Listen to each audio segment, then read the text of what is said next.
Here is a timeline of how Britain engineered the theft of Palestinian land. To this day, Britain stands as the pinnacle of the colonial project. We begin in the year 1916, with the infamous Sykes-Picot Agreement. This was a secret deal between Britain and France to carve up lands controlled by the Ottoman Empire, all while deceiving the Arabs into revolting for independence.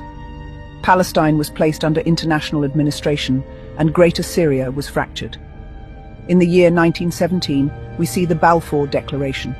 This was the result of a century of evangelical Protestant ideology, which saw Britain as divinely mandated to bring Jews to the land of Palestine.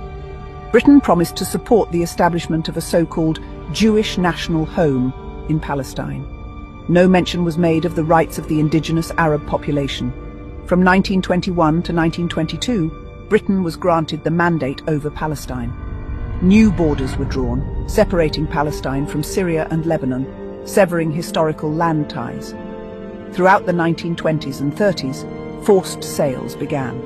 British regulations barred non-residents from owning land in Mandate Palestine.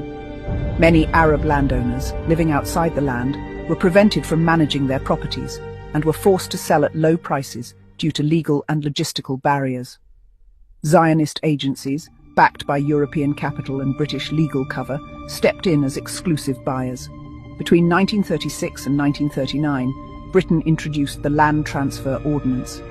These stricter laws were said to regulate land sales, but in practice, they formalized mass land transfers to Zionist organizations while ignoring the displacement of Palestinian peasant farmers.